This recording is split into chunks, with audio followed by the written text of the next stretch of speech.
poor vendor is refused to handshake be a millionaire. Then he realizes who she really is. Hello everyone. Before we begin today's video, I need your help. We've noticed that the channel is losing traction, and subscribing is one of the best ways you can help us. It's quick, free, and allows us to continue bringing you great content.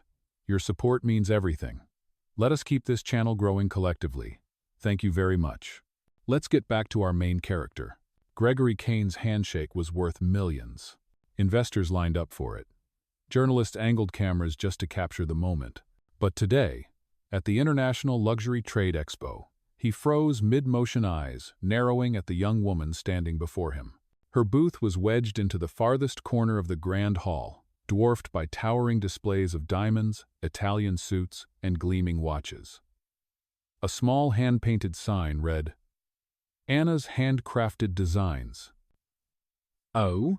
She'd stepped forward with a warm, steady smile, holding out her hand. "Pleasure to meet you, Mr. Kane." Gregory's lips curled into something between a smirk and disdain. "I don't shake hands with street vendors." The words hung in the air like an accidental microphone drop. A few people chuckled under their breath. Others glanced at the floor, pretending not to have heard. Anna let her hand fall back slowly, her smile not quite breaking. Her eyes, however, were sharp enough to slice through his designer suit. "Understood," she said simply, stepping back to her modest table draped in deep blue fabric. Gregory moved on, trailed by his entourage, but he couldn't help catching snippets of her voice as she greeted passers-by. Calm, warm, confident. It didn't fit the picture of a struggling vendor. One older gentleman in a tailored gray suit paused at her table, picking up a delicate silver bracelet. "Exquisite craftsmanship," he murmured. "Thank you," Anna said. "It's inspired by 16th-century maritime knots, every link forged by hand. We use reclaimed silver to minimize environmental impact." "Oh," Gregory's brow twitched. "Reclaimed silver? Maritime knots?" Not the sort of vocabulary he expected from a woman selling jewelry in a corner booth. Minutes later, a ripple of tension swept the hall. A group of Japanese investors had arrived earlier than scheduled and were looking for Kane's team to finalize a partnership worth 8 figures. The issue? The contract they'd brought was written in an archaic Japanese dialect that none of Kane's assistants, or the professional translator he'd hired, could fully interpret. Kane's voice was tight. "Find someone who can read this. Now." From her booth, Anna glanced over. "May I see it?" she asked gently. He turned toward her, incredulous. "You? This isn't a product brochure. It's a complex legal document." She stepped forward without flinching. "Exactly. And it's using phrasing I've seen before. Very old, very deliberate. There's a clause in there you're going to want to question." The murmurs around them swelled. One of the investors tilted his head, curious. Kane crossed his arms. "Fine. Humor me." Anna scanned the first page, her lips moving silently over the kanji. Her pace was deliberate, her brow furrowed. Then she looked up. "This section here, Article 12, grants the supplier unilateral pricing control after the first quarter. It's hidden in a conditional clause that reverses the standard obligation. In plain terms, you'd be giving them permission to double or triple costs without notice." Silence. The kind that sucks the air out of a room. The translator's face went pale. "She's right," he said finally. "I missed that." Kane's team began firing questions at her in rapid succession: how she knew the dialect, whether she'd studied law, why she'd even been paying attention. Anna didn't flinch. "I lived in Osaka for 3 years, she explained. "Worked with an artisan guild that taught me not just the craft, but the contracts that protect it. My mentor insisted I learn every clause in the original language." Oh, Gregory found himself staring not at her hands, not at her modest clothes, but at the composure in her voice. It was the same tone high-powered attorneys used when they knew they had the upper hand. "Translate the rest," he said quietly. Within 10 minutes, Anna had not only translated but annotated the entire document, pointing out 3 more clauses that heavily favored the supplier. When she finished, she placed the papers back in Kane's hand. "If you sign as it is, you'll bleed money before the year's end. Negotiate those points, and you'll have a fair deal." One of the Japanese investors, who had been listening intently, gave a respectful bow. "Your knowledge honors our tradition," he said in accented English. Kane realized every camera in the vicinity had swung toward them. For the first time that day, he extended his hand to her. But Anna didn't move. "Thought you didn't shake hands with street vendors," she said softly. There was no venom in her voice, just a quiet challenge. The crowd around them seemed to hold its breath. Gregory's jaw tightened. Slowly, deliberately, he reached further. "I was wrong." Anna studied him for a heartbeat, then took his hand. And in that moment, under the bright lights of the trade hall, Gregory Kane had the unsettling realization that he might have just met someone he couldn't buy, outmaneuver, or intimidate. "Let's talk. Privately," he said. Anna raised a brow. "About the contract? Or about something else?" He didn't answer, just gestured toward a quiet lounge at the back of the hall. The investors and media looked on, hungry for whatever would happen next. And Gregory wasn't sure if he was leading her away from the crowd or walking straight into her world instead. Gregory Kane didn't usually follow strangers into quiet rooms at public events. Yet here he was, pushing through the frosted glass doors of the VIP lounge with Anna at his side. The lounge was dimmer than the trade floor, muted gold lighting, plush leather chairs, the faint hum of an air conditioner set just a degree too cold. Anna didn't sit right away. She moved to the window, looking out over the bustling hall below. From here, the booths were tiny dots, the people like ants. Gregory closed the door, blocking out the noise. "You handled yourself well out there." "Oh." She didn't turn around. "I didn't do it for you." His jaw tensed. "Then why?" Anna finally faced him, her expression unreadable.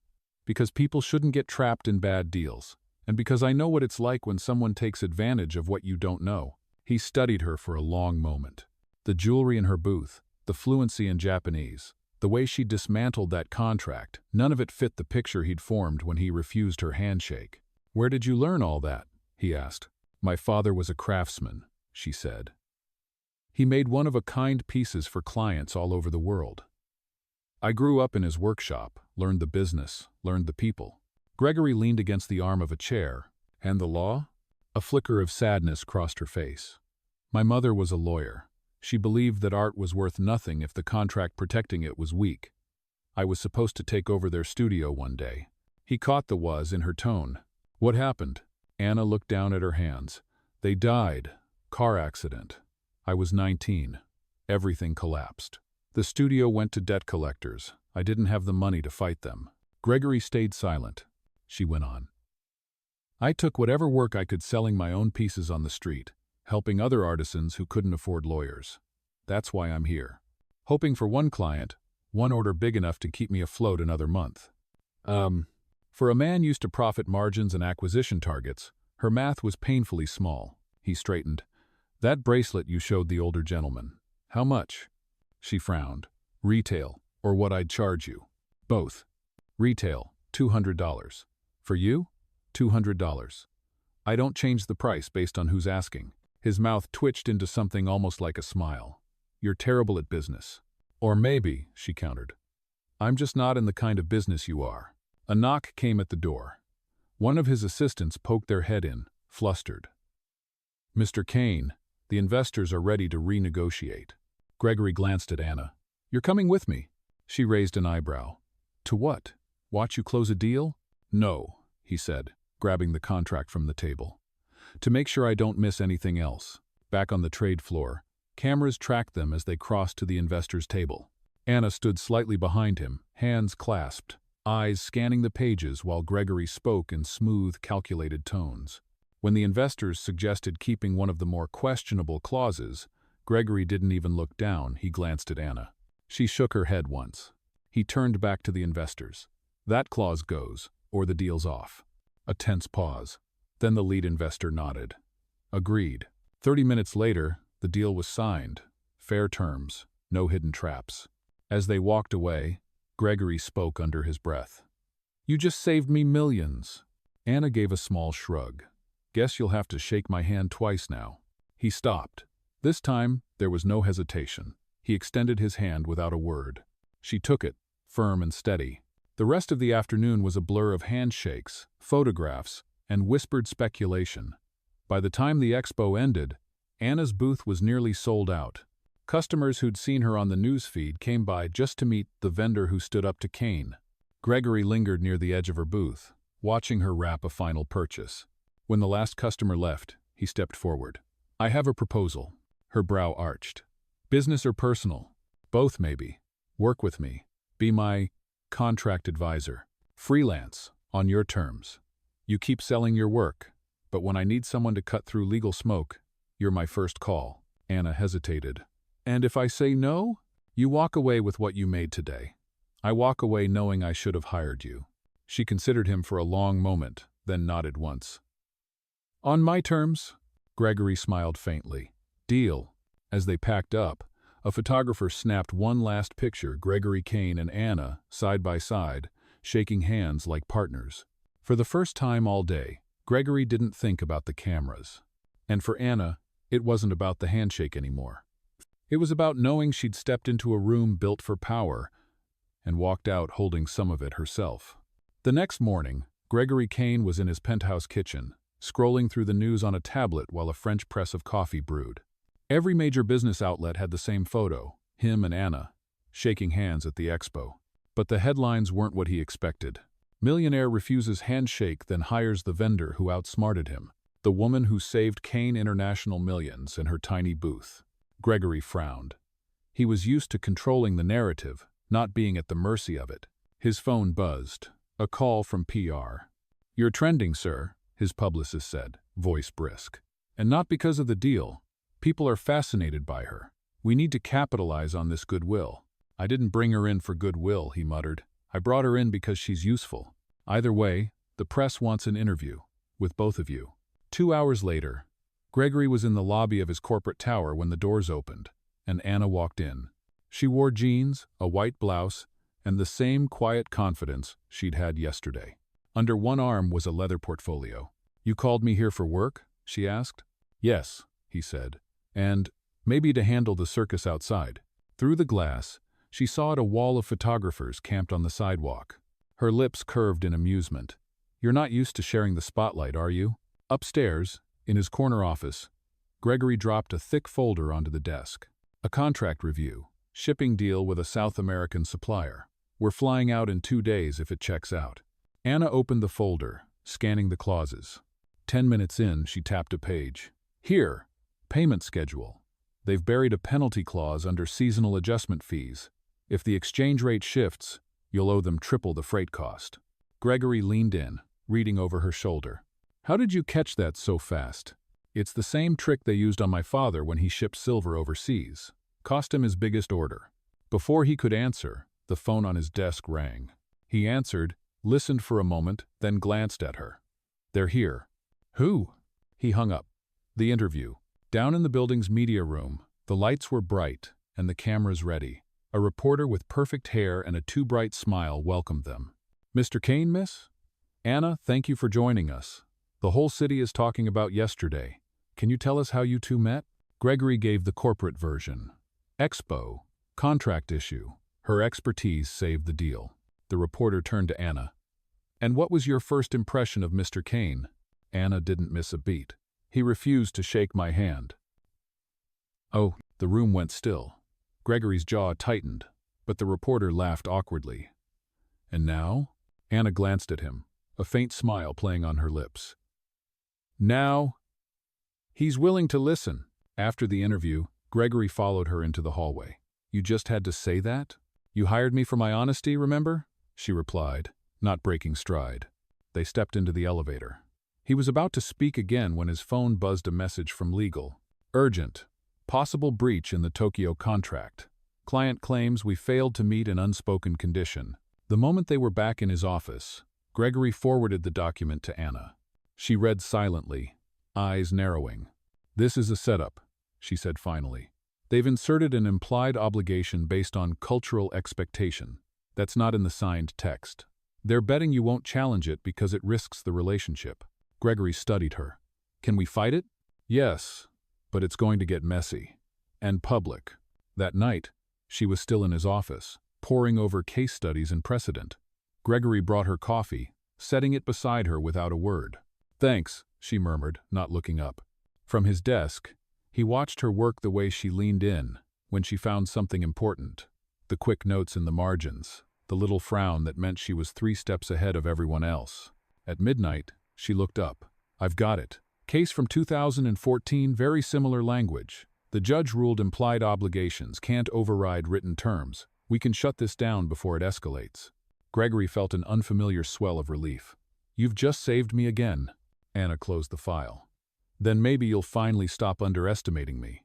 The next day, they confronted the Tokyo client via video call. Anna did most of the talking, dismantling the implied obligation clause with surgical precision. By the end, the client conceded, offering to proceed under the original terms. When the call ended, Gregory leaned back in his chair, a rare smile tugging at his mouth. "Remind me to never be on the other side of a contract with you." But their quiet victory didn't last long. As Anna left the building that afternoon, a man in a charcoal suit stepped into her path. "You're hard to find," he said, handing her a sealed envelope. She frowned. "Do I know you?" "Not yet, but you will." He turned and walked away before she could ask more. Inside the envelope was a single page, a photo of her parents, and a handwritten note. They didn't die in an accident. Anna stood frozen on the sidewalk, the noise of the city fading to a dull roar in her ears. Her fingers tightened on the paper. Somewhere above, in his office, Gregory watched her through the glass wall, sensing something had shifted but not yet knowing what storm was about to hit. Anna didn't go home that night. Instead, she walked the streets of the city with the envelope clutched in her hand, the note's words echoing in her mind. They didn't die in an accident. The image of her parents smiling in the photo felt heavier now. Someone had taken the time to print it, write that message, and deliver it directly to her. That meant they knew who she was, and they wanted her to know they knew. By the time she reached her small apartment, the city was quiet. She sat at her kitchen table, pulling out her laptop. Search after search turned up nothing new, the same articles about a car accident, the same dates, the same bland police statement. It all looked airtight, too airtight. The next morning, she walked into Kane International's tower earlier than usual. Gregory was already in his office, jacket off, tie loosened, going through emails. "You look like you haven't slept," he said, glancing up. "I haven't." She set the envelope on his desk. He read the note once, then again. His eyes narrowed. "Who gave you this?" "A man in a charcoal suit. Didn't give a name. Just walked away." Gregory leaned back, folding his arms. "Do you believe it?" Anna met his gaze. "I don't know, but I can't ignore it." He was silent for a beat. Then, "If this is real, someone's playing a dangerous game, and they want you unsettled." Her voice was steady. "Or they want me to find something." By noon, Gregory had his head of security in the office, reviewing camera footage from outside the building. The man in the charcoal suit was there, face partially turned from the camera, but he'd arrived and left in a black sedan with tinted windows. No license plate visible. "Professional," the security chief muttered. "Knows how to stay unseen." Gregory dismissed him, then turned to Anna. "We dig quietly. No press. No one in the company hears about this." She gave a small nod. "Agreed." Over the next few days, between contract reviews and client calls, Anna combed through old contacts, friends of her parents, former clients, anyone who might remember the days before the accident. Most had nothing new to add. One elderly jeweler in Queens, however, hesitated before speaking. "Your father came to see me the week before," he trailed off. "Before the accident?" Anna prompted. He nodded. "He was worried. Said someone was pushing him to sell the studio. When he refused, strange things started happening, shipments delayed, suppliers backing out. He thought it was sabotage." Back at the office, Gregory listened as Anna relayed the conversation. "That's corporate pressure tactics," he said. "But for a small artisan shop, that's overkill." "Unless they wanted something specific," she replied. Gregory tapped his desk. "We find out who was buying studios back then. That's our lead." That night, after most of the staff had gone, they sat in the dim office, the glow of their screens casting long shadows. Anna pulled up a business registry archive. Gregory poured 2 coffees. It took hours, but eventually, they found it. A holding company that had bought up several artisan businesses in the months before her parents' deaths. The name on the registration made Gregory freeze. "Charles Morton," he read aloud. Anna frowned. "You know him?" Gregory's voice was low. "He's a competitor. owns half the luxury export market, and he hates me. The next morning, Gregory arranged a meeting under the guise of discussing a joint venture. Anna was in the conference room when Morton walked in tall, silver-haired, wearing a suit worth more than most cars. His eyes flicked to her, then back to Gregory. "I see you brought company." "This is my advisor," Gregory said smoothly. "She has a personal interest in this conversation." The meeting began polite enough trade numbers, market trends until Gregory leaned forward. "You ever hear of an artisan studio called Morales Designs?" Morton didn't blink. "Can't say I have." Anna's voice cut in. "My parents owned it. 2 weeks after they refused to sell, they were killed in a car accident." Morton's gaze lingered on her a second too long. "Tragic," he said finally, "but accidents happen." The temperature in the room seemed to drop. Gregory's knuckles whitened around his pen. Anna held his stare. "Do they?" Morton smiled thinly. "Be careful, Miss Morales. Curiosity can be expensive." With that, he stood, shook Gregory's hand, and left. When the door closed, Gregory exhaled slowly. He knows something. Anna's jaw was set. "Then we keep going." Gregory studied her for a long moment. "You understand what this means, right? If Morton's involved, he's not going to play fair, and you're already on his radar." She met his gaze without flinching. "I was on his radar the second I refused to be invisible." As they left the conference room, Gregory noticed something in her expression, not just determination, but a quiet promise. This wasn't just about contracts or old grudges anymore. It was about finding the truth. And maybe, for the first time in his life, Gregory Kane wasn't the one leading the game. The fallout started 3 days after the meeting with Charles Morton. Gregory's phone exploded with calls before sunrise. By the time he reached the office, every major business outlet was running the same headline: Kane International, under investigation for contract fraud. It was a lie. But it was everywhere: television, online, even scrolling across the ticker in Times Square. When Anna stepped off the elevator, the entire floor had gone silent. She walked straight to Gregory's office, ignoring the whispers. "They're saying you doctored the shipping deal," she said, tossing a newspaper onto his desk. Gregory scanned the front page, his jaw tightening. "Morton, you're sure? This has his fingerprints all over it. The timing, the leak, the way it's just vague enough to sound real but hard to disprove quickly." By noon, the stock price had dropped 7%. Gregory's legal team was in a war room 2 floors down, preparing statements. But the damage was already being done. Clients calling to pause contracts, investors wanting answers. Anna stood at the window, arms crossed. "If this keeps going, you'll bleed out before the truth comes out." Gregory looked up from his desk. "Then tell me how to stop it." She turned. "We hit back, publicly." "That's not how I operate," he said flatly. "Then it's how we operate," she countered. "You think Morton's going to play by rules? He's betting you'll stay silent so you look guilty." Gregory studied her. "And you think you can turn this around?" "Yes, but you have to trust me completely." An hour later, they were in the media room again. This time, Anna stood beside Gregory, no script in her hands. Just the contract in question projected on a massive screen behind them. "Good afternoon," she began, facing the cameras. "My name is Anna Morales. 3 days ago, a man approached me with information about my parents' deaths. Since then, false allegations have been made against Kane. International allegations that not only threaten this company, but the livelihoods of every person who works here." She walked the reporters through the deal line by line, explaining each clause in plain language. When she reached the end, she paused.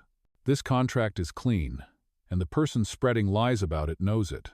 But what they don't know," she said, locking eyes with the nearest camera, "is that I'm not afraid to come for them next." The press conference lit up social media within minutes. Some called it bold, others called it reckless. But the narrative had shifted now. It was a battle, not a scandal.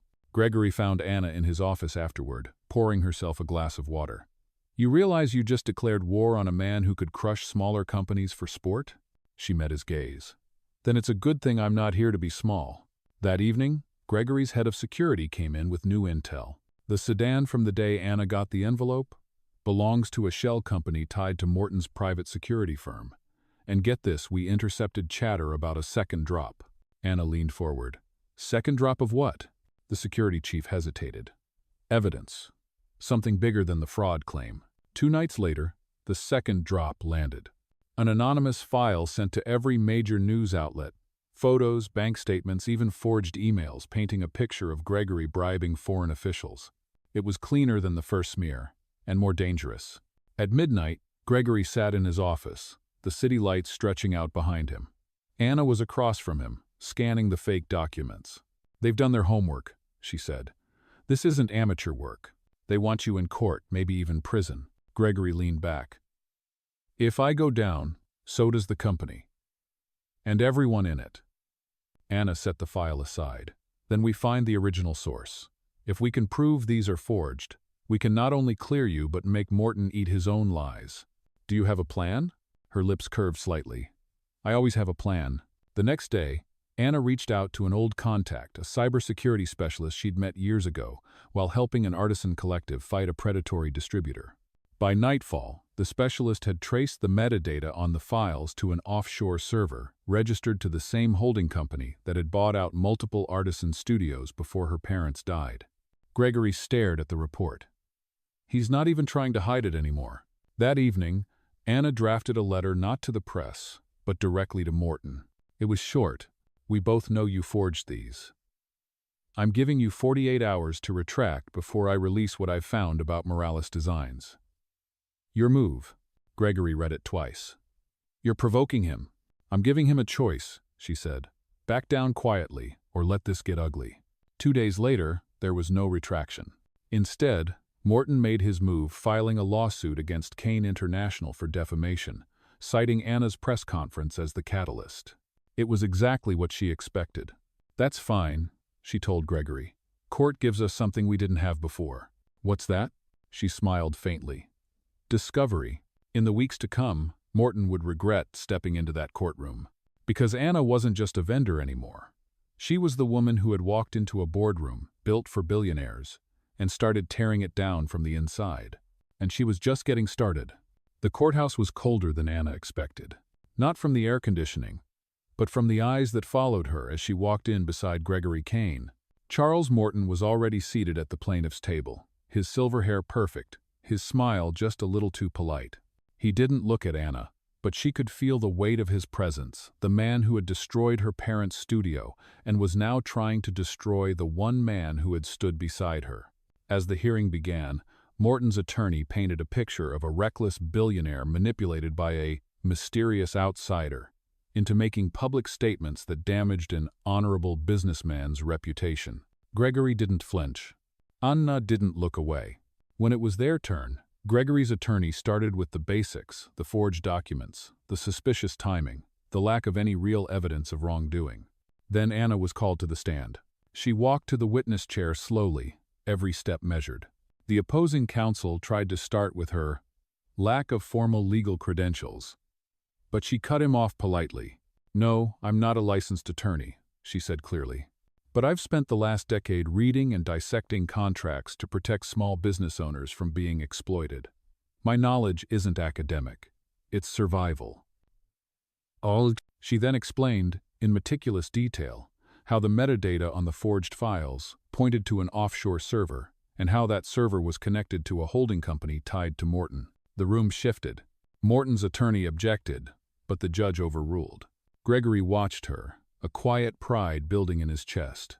This wasn't just about him anymore. This was Anna taking back something that had been stolen from her years ago. When cross-examination came, Morton's attorney tried to rattle her. "Miss Morales, isn't it true you've had a personal vendetta against my client since the death of your parents?" Anna's eyes didn't waver. If seeking the truth about their deaths is a vendetta, then yes.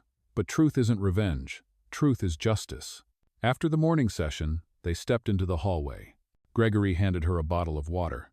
"You were flawless." "I wasn't trying to be flawless," she said. "I was trying to be undeniable." Before he could respond, Gregory's security chief approached. "We just got something. A former employee of Morton's holding company reached out. Says they have proof he ordered asset pressure on Morales Designs before the accident." Anna's breath caught. "Proof?" "Emails, internal memos, names of the people who carried it out." That night, in Gregory's office, they sat around the glow of a single desk lamp as the files loaded on the screen.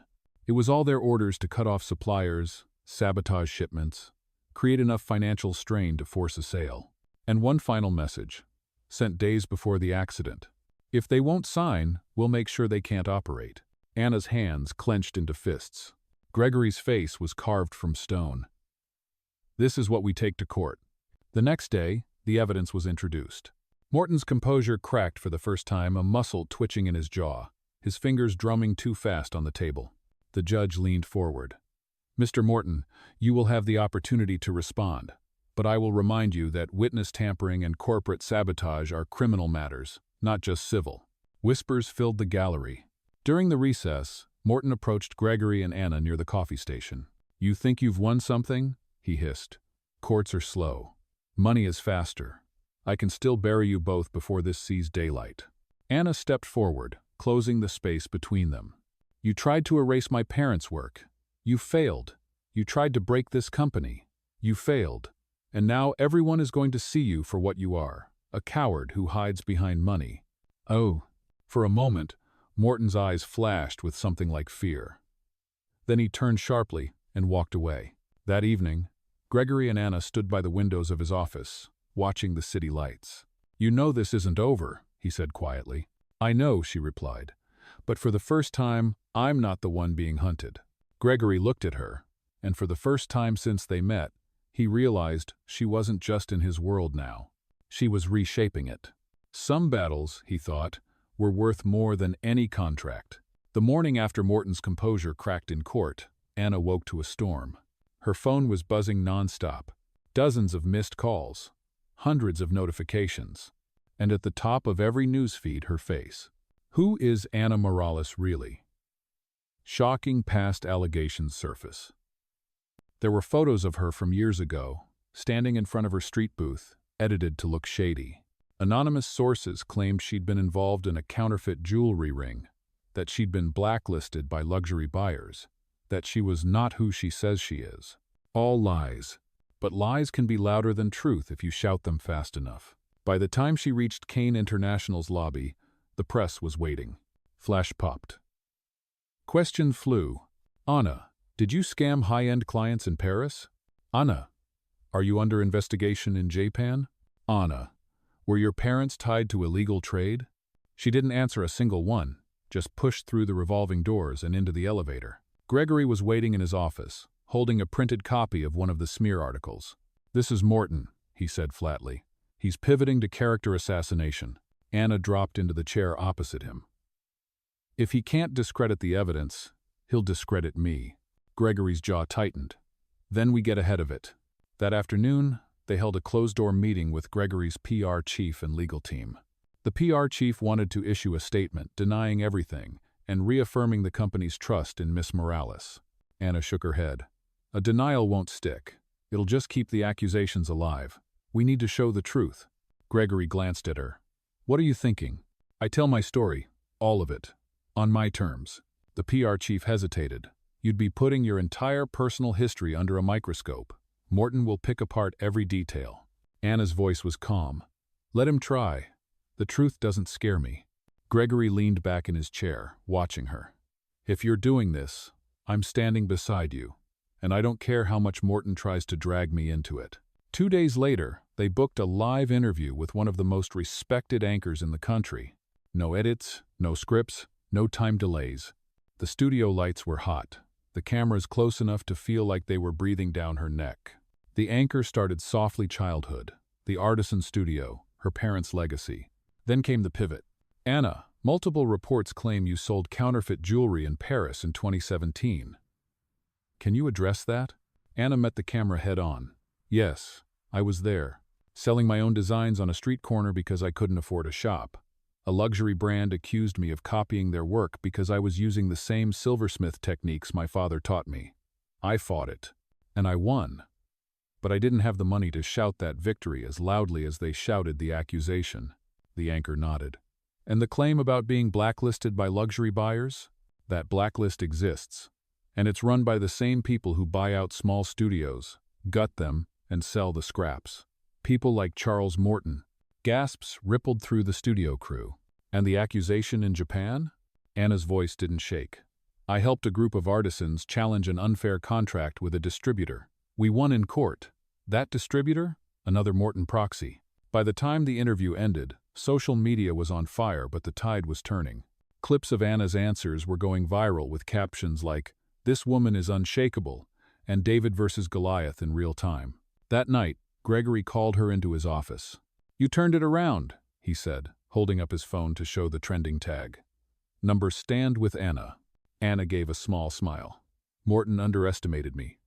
Again. Gregory's expression darkened. "He won't make that mistake twice. Be ready." Later, as she left the building, she noticed a black sedan idling across the street. Different from the one before, but the same feeling eyes watching her. She didn't speed up. She didn't flinch. If Morton wanted her to feel hunted, he'd have to try harder. Because Anna Morales had stopped running a long time ago. The attack came fast. 3 days after Anna's live interview, Kane International's largest shipping partner abruptly terminated their contract. 2 more followed within 48 hours. By the end of the week, Gregory's office looked less like the headquarters of a thriving conglomerate and more like a command center in crisis. Phones ringing non-stop, assistants rushing in and out, stacks of termination letters piling up on his desk. Gregory slammed another letter down. "Morton's buying them off. Every partner we lose, he picks up. He's cutting off my supply lines one by one." Anna stood by the window, arms folded. "He's not just hitting you. He's trying to make you drop me. If I'm gone, he thinks you'll fold to save the company." Gregory shook his head. "Not happening." She turned from the glass. "Then we fight back. But we can't just defend anymore. We have to hit him where it hurts." That night, in the dim light of his private conference room, they worked out a plan. Morton's empire was built on intimidation and control, but it also relied on a web of shell companies, each hiding assets and illegal acquisitions. "If we expose just one of those acquisitions as fraudulent," Anna said, tracing a circle around a name on the projected chart, "the entire chain collapses. And if that name connects to Morales Designs," Gregory's eyes narrowed, "then we tie him to your parents' sabotage in court, not just in the press." The problem was getting the proof. Morton's shell companies were buried behind layers of offshore accounts. Anna had an idea.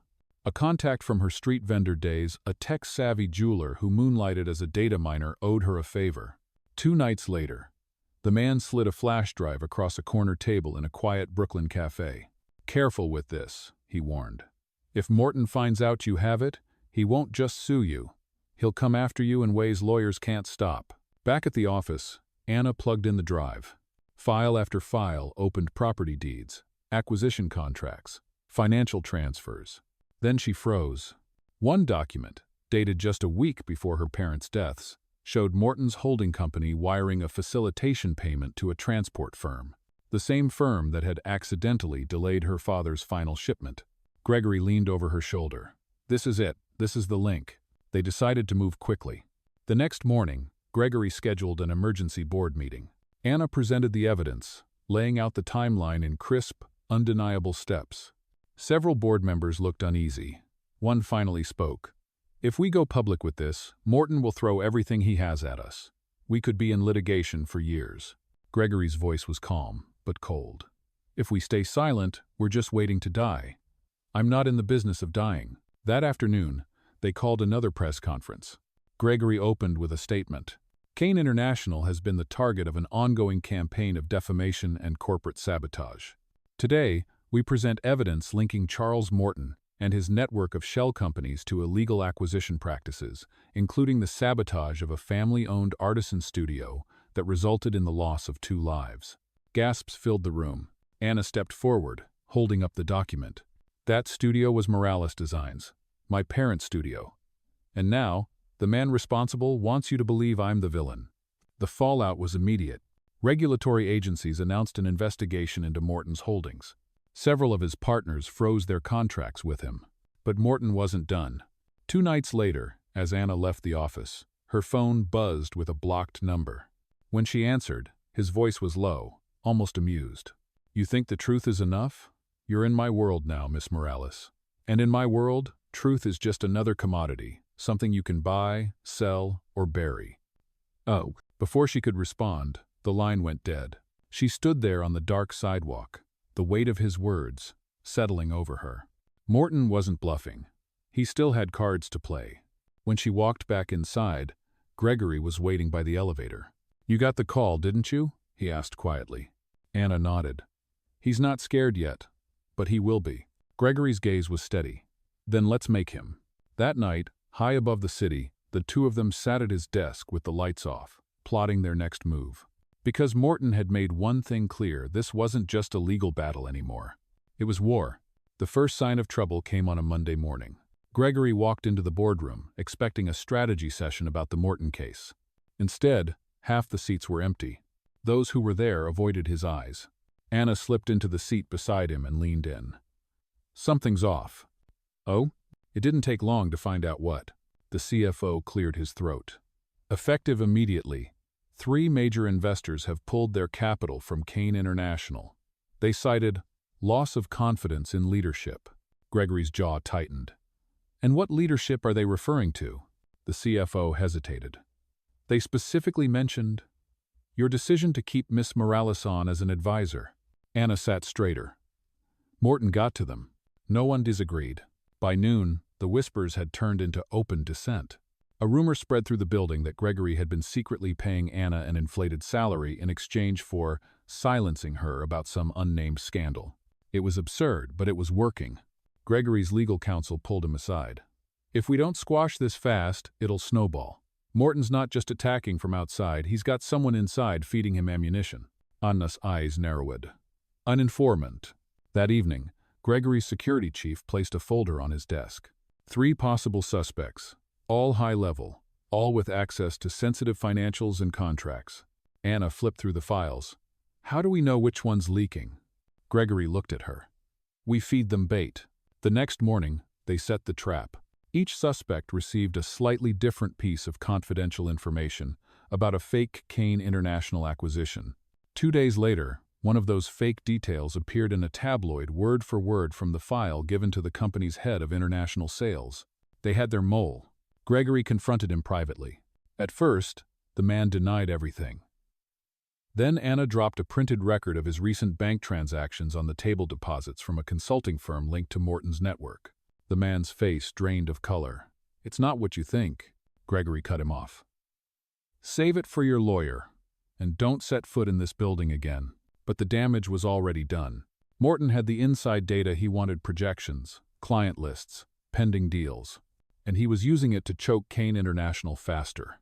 Within a week, 2 of their most loyal clients announced they were reassessing partnerships. Anna slammed the press release onto Gregory's desk. "He's bleeding us dry without ever stepping foot in court." Gregory rubbed his temples. "Then we make him step in, on our terms." Her plan was risky. They would leak their own story, one that made it look like Kane International was preparing to purchase a controlling stake in one of Morton's most profitable subsidiaries. It was bait, but this time it was public. The news hit the market like a grenade. Morton's investors panicked, his stock value dipped overnight, and the press hounded him for comment. Gregory watched it unfold from his office window. "You think he'll take it?" Anna's eyes were steady. "He can't resist. You've poked the one place he's vulnerable, his ego." Sure enough, the next morning, Morton called for a meeting. Not in a boardroom, not in a courthouse. A private rooftop club overlooking the city. Neutral ground, or so he claimed. Gregory and Anna arrived together, stepping into the warm glow of lanterns and the hum of low conversation. Morton was already there, drink in hand, smile sharp as glass. "You've been busy," he said, gesturing to the empty seats. Anna didn't sit. "So have you." Morton's gaze lingered on her. "You've cost me more in the last 2 weeks than most competitors manage in a year. But you should know this little war.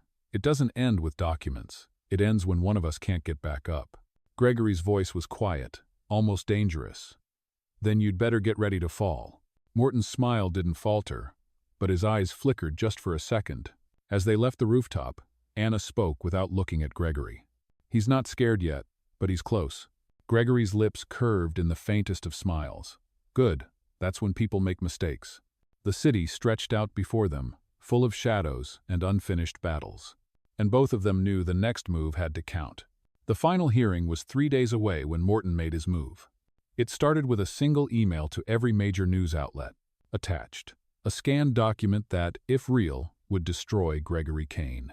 The file was an alleged contract between Kane International and a foreign trade minister authorizing an illegal facilitation fee in exchange for exclusive export rights. Within hours, it was front-page news. Gregory's face was plastered alongside the words, bribery, corruption, criminal charges, possible. By the time Anna reached his office, the building was crawling with reporters. Gregory was at his desk, the document on his screen, his jaw locked tight. "It's a fake," he said before she could speak. "But it's good. Too good. If we can't prove otherwise before the hearing, the judge will throw out everything we've built." Anna scanned the file, eyes narrowing. "Morton's playing for the kill shot. This isn't just about beating us, he wants to erase you. And if he does," Gregory said quietly, "he takes you down with me." They needed proof. Not just that the contract was forged, but that Morton's hand was behind it. Anna called her old cybersecurity contact again. "Whatever you're doing, drop it," she said. "I need the origin of this file traced, and I need it yesterday." Hours later, the tech called back. "It's messy. Whoever made this knows how to scrub metadata. But there's a digital watermark in the PDF probably overlooked because it's buried in the background layer. It matches a scanner registered to a law firm in Singapore." "Morton's law firm?" Anna asked. "Bingo." Armed with the lead, Anna booked the next available flight. Gregory wanted to go with her, but she shook her head.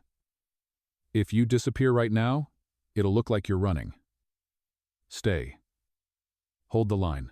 She traveled light one carry-on, a burner phone, and a folder of the most damaging files they had on Morton. Singapore was hot, crowded, and humming with the low buzz of business. Anna tracked the law firm to a glass tower in the financial district.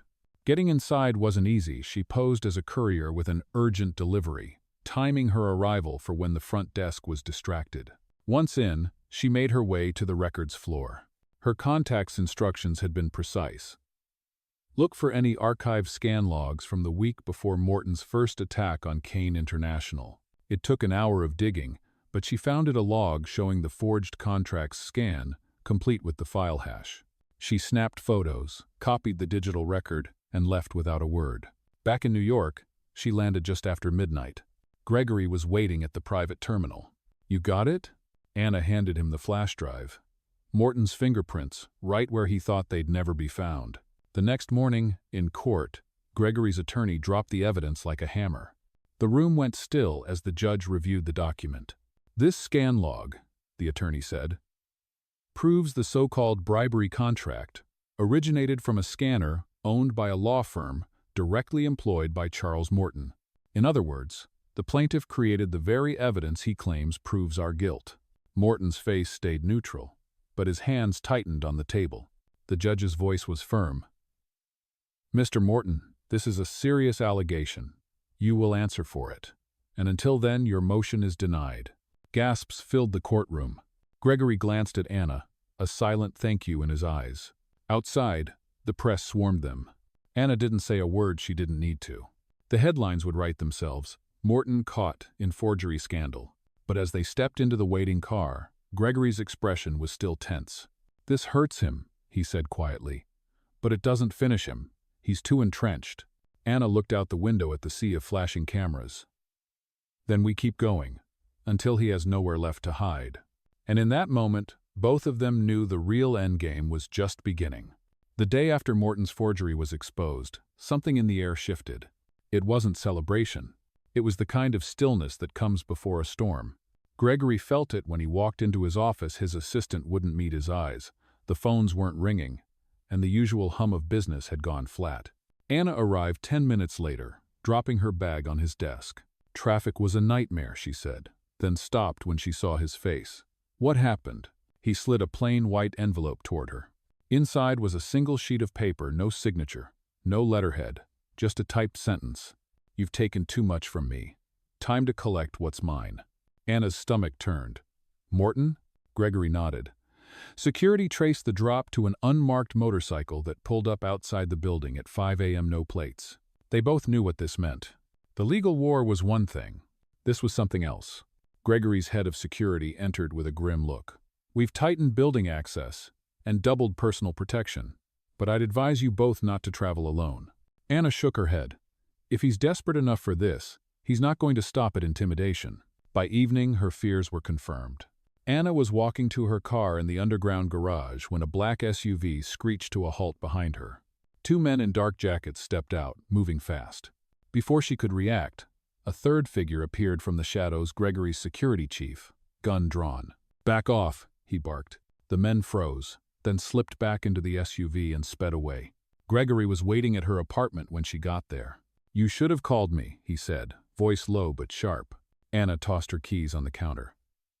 "What was I supposed to say?" "Hi, I almost got kidnapped in your parking garage. How was your day?" His jaw clenched. "This isn't a game, Anna. Morton's cornered, and cornered men are dangerous." She poured herself a glass of water, her hands steady despite the adrenaline still humming through her veins. "I know exactly how dangerous he is, which is why I'm not going to hide in here while he tries to scare us into stopping." Gregory studied her, then said quietly, "You sound like me. Maybe you're finally rubbing off on me." The next day, Morton made his next move. An anonymous leak sent to every major media outlet claimed Kane International had hired mercenaries to intimidate witnesses. It included grainy photos of men in black jackets, clearly Gregory's legitimate security detail, but the captions told a different story. Reporters camped outside the building, shouting questions about private armies and corporate violence. Gregory called an emergency meeting. Anna was already there, spreading printouts across the table. "These photos were taken less than 24 hours ago," she said. "Which means Morton has someone following your people. That's not just PR warfare, it's surveillance." Gregory's expression hardened. "Then it's time to turn the camera back on him." That night, their tech team set up a sting. Using a decoy meeting at a downtown hotel, they flushed out Morton's surveillance crew, catching two of them in the act of planting listening devices. The footage was clear, the faces recognizable, and the link to Morton's private security firm, undeniable. Anna watched the video twice. "We take this public, and it's over." Gregory shook his head. "Number, we hold it. We use it when he's least ready for it. If we play this now, he'll just pivot to something else. But if we wait until the final hearing," Anna nodded slowly, "we hit him so hard he doesn't get up." 2 nights later, she was heading home when her phone buzzed with an unknown number. She almost didn't answer until she saw the attached photo. It was her, taken through her apartment window. A voice came on the line, calm and almost polite. "You should have walked away when you had the chance, Miss Morales. Next time, we won't miss." The call ended. She stood there in the dark hallway outside her apartment, pulse pounding. This wasn't just Morton lashing out anymore. This was personal. And if he wanted a war that went beyond the courtroom, she was ready to give it to him. The morning of the final hearing began like a thriller that had been simmering too long, quiet, tense, and heavy with the kind of silence that makes you check over your shoulder. Anna barely slept. The photo taken through her apartment window was still in her mind, burned there like a scar. When she arrived at Gregory's penthouse before dawn, the city was still cloaked in shadows. He was already dressed, jacket buttoned, tie perfectly in place. "Cars downstairs," he said without preamble. The drive to the courthouse was supposed to be routine. 2 black SUVs, front and rear, Gregory and Anna in the middle vehicle, with security on both sides. But halfway there, the lead SUV braked hard. A delivery truck had jackknifed across the intersection, blocking both lanes. Before security could react, a second vehicle slid in from the side street, boxing them in. The doors on the second vehicle opened. 2 men in construction vests stepped out, moving with the speed and confidence of trained operatives. Anna's instincts screamed, "This isn't random." The security chief in the passenger seat reached for his weapon, but one of the men tapped the window with a small black device. The glass spiderwebbed instantly, safety laminate holding it in place, but the message was clear. Gregory's voice was low. "Morton?" Anna nodded once. The rear SUV pulled up tight, and Gregory's security detail spilled out, forming a human wall between the attackers and the car. Within 30 seconds, sirens cut through the air. The construction workers retreated, slipping into the maze of backstreets before the police arrived. They made it to the courthouse without further incident, but the meaning was obvious. Morton wanted them rattled before they ever stepped inside. If that was his plan, it didn't work. Anna walked into the courtroom with her head high, carrying the flash drive with Morton's surveillance footage in her jacket pocket. The hearing began with Morton's attorney trying one last time to paint Kane International as a corrupt, dangerous entity. But halfway through his argument, Gregory's attorney stood. "Your Honor, we have new evidence that directly relates to the credibility of the plaintiff and his claims." He nodded to Anna. She stepped forward, connected the flash drive to the court's display, and played the video. The screen filled with crystal-clear footage. Morton's own operatives planting listening devices, caught in the act, their faces visible, the timestamp unmistakable. Gasps swept the room. Even the judge leaned forward. "This," Anna said, her voice steady, "is the man who claims to be the victim here. The same man who forged documents, sabotaged businesses, and ordered surveillance on private citizens, including me." Morton's jaw tightened, but he didn't look at her. For the first time since this began, he seemed smaller. Gregory's attorney followed with the Singapore scan logs and the payment records to the transport firm tied to her parents' final shipment. By the time the evidence presentation ended, Morton's legal team was scrambling. The judge's ruling was swift. Morton's case was dismissed with prejudice, meaning it couldn't be refiled. But more importantly, she referred the matter to the district attorney for possible criminal charges. Morton didn't wait for the gavel to fall. He stood, straightened his jacket, and walked out without a word. Outside the courthouse, the press swarmed them. Gregory spoke first. "Today, the truth won. And for us, that's just the beginning." Anna followed. This wasn't about winning in court. It was about showing that no one, no matter how powerful, can erase the lives they've destroyed. The cameras flashed like fireworks. Later, back in Gregory's office, they stood by the window overlooking the city. "It's over," he said quietly. Anna shook her head. This chapter is over. But men like Morton don't vanish. They wait." Gregory looked at her, a faint smile touching his lips. "Then it's a good thing we're not going anywhere." Somewhere in the city, Charles Morton was already making his next move. But now he knew something he hadn't understood before. The poor vendor he once dismissed wasn't afraid of him. And neither was the billionaire who stood at her side. For a week after the hearing, the world seemed to settle. Morton had vanished from the headlines. Kane International's phones began ringing again. Some partners even called to say they regretted pulling out. But Anna had been through enough battles to know calm like this wasn't peace. It was the quiet hum of an enemy finding another way in. Her first clue came on a Tuesday morning.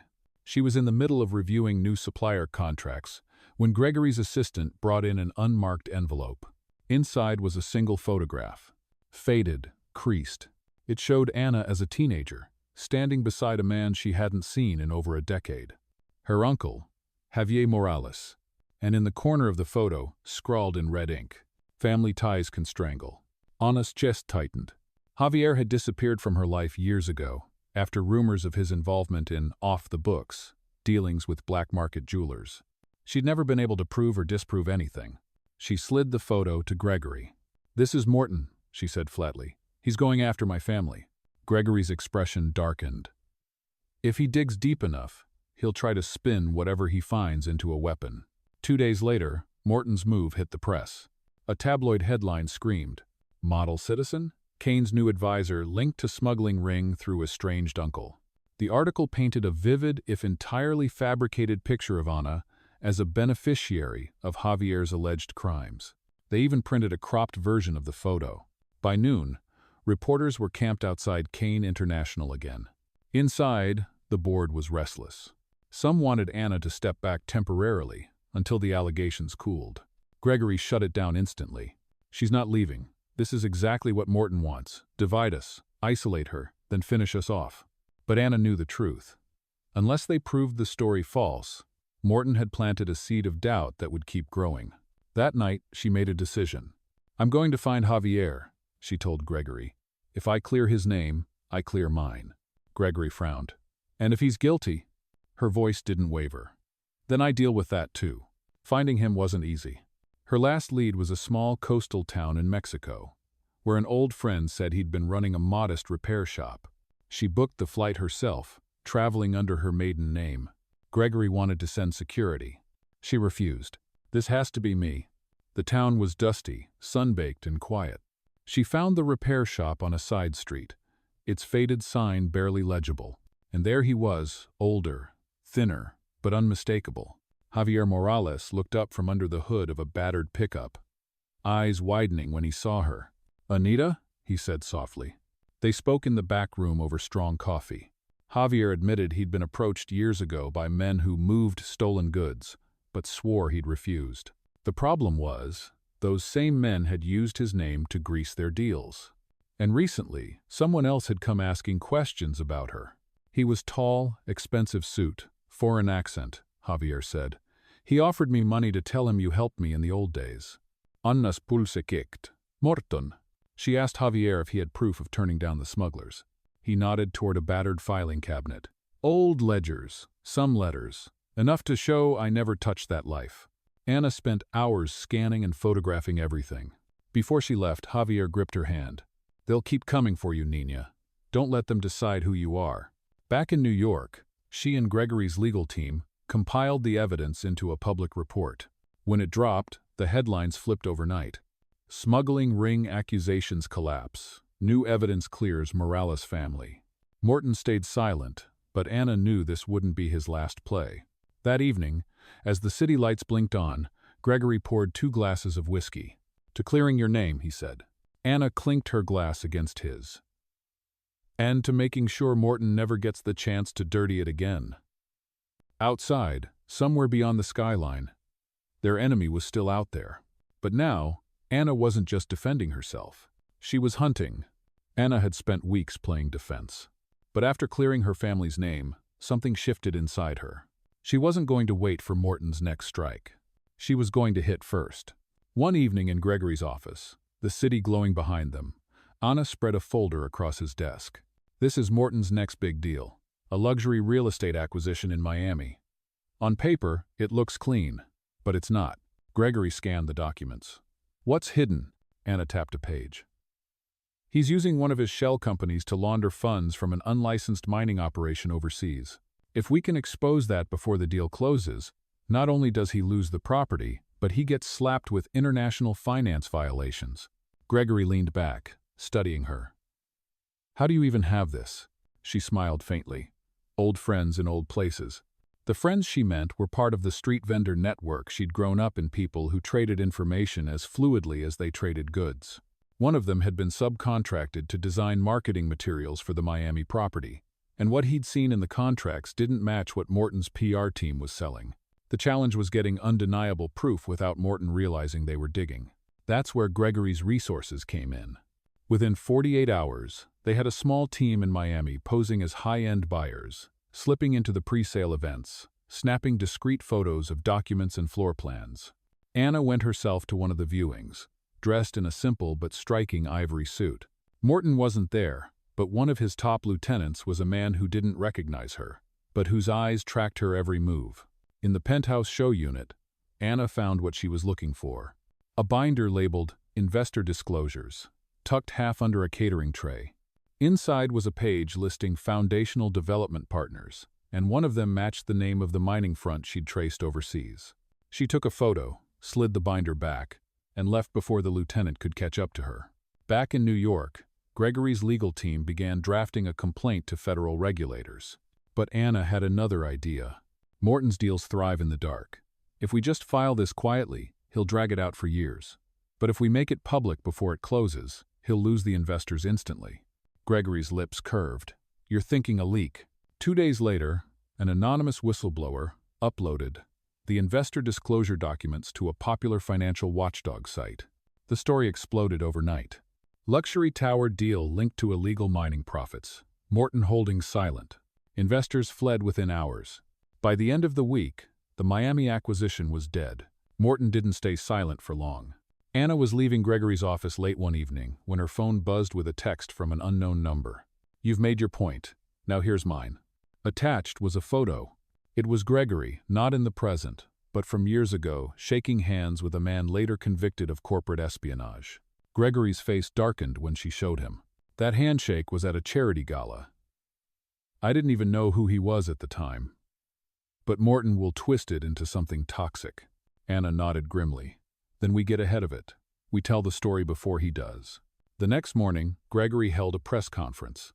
He addressed the photo directly, explaining the context, then pivoted to Morton's Miami collapse. But as the cameras flashed and reporters shouted questions, Anna scanned the crowd and saw him. Morton, standing in the back, smiling faintly, as if to say, "Nice move. Your turn." When the conference ended, she turned to Gregory. "He's not just fighting to win anymore. He's fighting to make this personal." Gregory's eyes met hers. "Then we make it personal too." That night, Anna sat in her apartment, the city buzzing outside her window. For the first time, she didn't feel like she was chasing Morton. She felt like she was hunting him. And she wasn't going to stop until he had nothing left to hide behind. Morton's Miami defeat should have been the end. But Anna knew better. Men like him didn't crumble quietly, they pulled everyone they could into the rubble. And he was about to try exactly that. It began with a leak to one of the most respected business journals in the country. An anonymous source claimed Kane International was on the verge of collapse, burdened with hidden debt and fraudulent asset valuations. The article was surgical, citing figures that were almost real, twisted just enough to make them look damning. By noon, Kane International's stock price had dropped 12%. Gregory stormed into the war room they'd set up in his office. "This isn't just PR. Morton got hold of our internal financial drafts. The only way he could have gotten that is..." "Another mole," Anna finished. "They pulled staff rosters, cross-referenced access logs, and narrowed it to one suspect. An accounting manager who had joined just 3 months ago, right after Morton's first legal attack failed. When confronted, the man didn't deny it. Morton had offered him a consulting fee, larger than his annual salary, to feed small but poisonous pieces of data to the press. Firing him wouldn't fix the damage. The public narrative was already shifting, investors were jittery, and the stock kept sliding. Anna stared at the ticker feed on the wall. "If we let this run its course, Morton wins without ever stepping foot in court again." Gregory looked at her.